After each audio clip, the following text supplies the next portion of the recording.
I'm still working that out. One of the hardest questions I get from students is, what do I paint? And I think you've got to use all sorts of influences in determining what it is that you're going to paint. But most importantly, you paint what you know. And I'm a professional painter, so I have a lot of requests from galleries for particular sort of work. So I'm not simply sitting at home thinking, what will I paint today? I'm thinking, well, I've got an exhibition, so I'll need to be doing streetscapes. Which cities am I going to paint, etc. So a lot of my work is purely up in my head. Use photos as a reference point. Sometimes sketches. I recently did a commission for a building in New Farm. Went out, sketched it. Sketching helps because, particularly with buildings, you get used to where things are. It gives you a greater sense of control over the detail, and then when you put it onto the canvas, you can take out some of the detail, but the proportions are right. So I try to paint as much as I can during the day, but I do a lot of painting at night. And I love the opportunity for workshops because quite often we take those out into a park. And that's a great joy to be in the place that you're painting. So it'll be a different process almost every time. It's not a hard and fast thing, but certainly if you've got the opportunity, as some lucky people do, to have a studio, you're obviously going to be doing a lot of the work here, where everything's easy, access is easy, etc. I often think of dear old Vincent as he was lumbering his great wooden easels and his big canvases and paints and palettes, etc., into the fields in Provence, and painting and being attacked by the crows, and actually some of the young people in the village started to pick on him. Artists are prepared to endure a lot for their art. I don't think anyone endured as much as dear old Vincent, and that's why in the early part of next year I'll be doing a workshop in the south of France, following in Vincent's footsteps and his brushstrokes. So the people in the workshop will be able to see and paint exactly where Vincent painted, and I'll be instructing them about how they can paint using his technique. And that'll be good for me because it's not the same technique that I normally use. So artists, if they're honest to themselves, should always be evolving in terms of their style, their process, and their subject.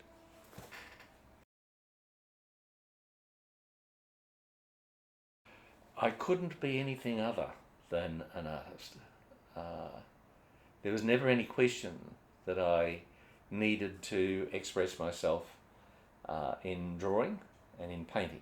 So I have been doing that since the age of, I don't know, 4, 5.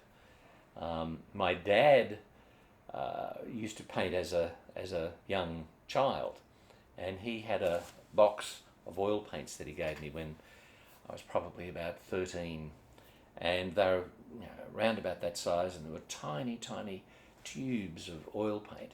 And I remember I got a canvas, and I used these oil paints and painted, and I used up the entire box of paints.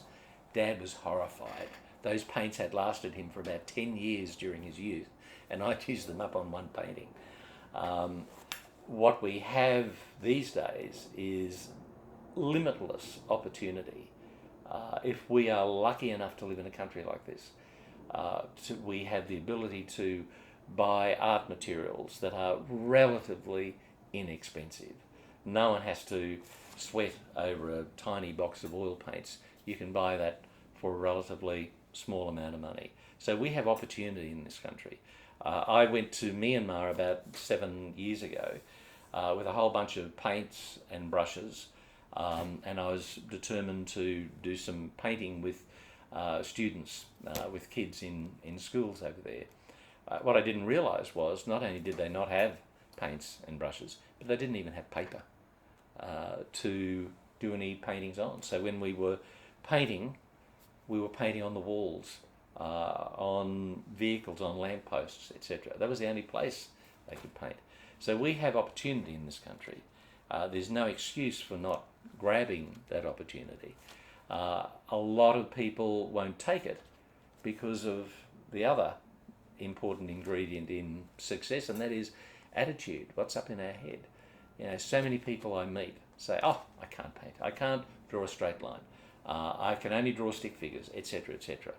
There are famous artists all around the world who can't paint a straight line, who do paint stick figures, who couldn't paint a representational painting if their life depended on it, but they make spectacular careers because they're creative and they say to themselves, "I'm going to do it."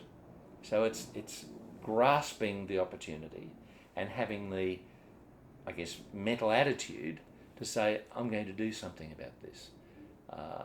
And most people just don't do that. The world belongs, particularly the art world, to those people who've got the right attitude and who take the opportunity.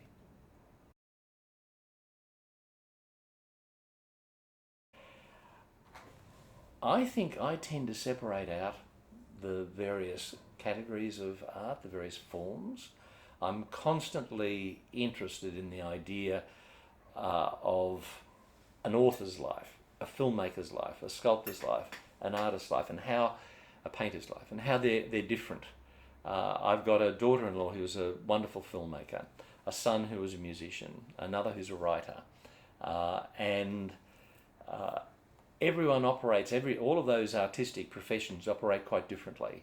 I love the solitary life of a painter.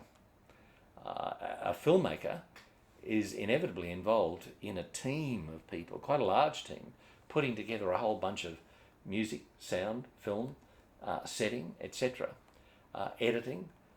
For me, it's just me and my canvas and some paints and brushes, and I could go for months without seeing anyone other than my grandchildren, and I'd be quite happy with that.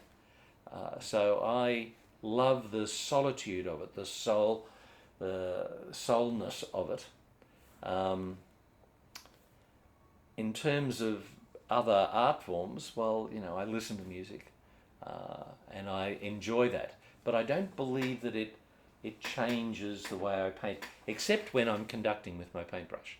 I have got a connection with the Blackheath Chamber Music Festival in London. Haven't been over there for 4 years, but when I am there and I attend the festival, I paint with the musicians. And I find that as they're performing, I'm conducting with my brush, because I'm trying to paint as quickly as I can, and the brush is pretty much following the beat and rhythm of the music. So other than that, I don't think I'm influenced by other art forms. Music is probably the one that influences all the other art forms. It influences dance, of course, it influences film, etc. So yeah, it was an interesting question. It's made me think. As an artist, what skills did you have to develop, try or learn in your practice to get to this point? Another interesting question.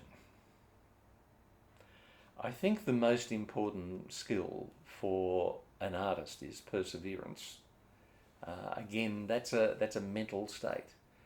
I keep coming back to that word, attitude. To be determined to do something, and you can't teach it, you can't will it, you have to work at it over time, and after a while it becomes ingrained in you that you will just keep persisting. And I think that's important in any endeavour, but it's particularly important in art. The art world has changed significantly too over the last 10 years. The advent of the digital age, online galleries, etc., And galleries have needed to adapt, but artists have definitely needed to adapt as well. I think the art world has changed as a result of the digital age. People's exposure to art is now not just from walking into the state or national gallery. Very few people actually have done that. Now those experiences are being brought into their living room through their devices, through their phones, their computers, etc. So I think that's fundamentally changed the nature of art, and I think that it's less elitist as a result of that. The old days when a few key people said, this person and their art, that's the best. Now people are deciding themselves what works and what doesn't. And so I think it's become a lot more, if you like, democratic, because people's access to art in all forms is much more immediate now.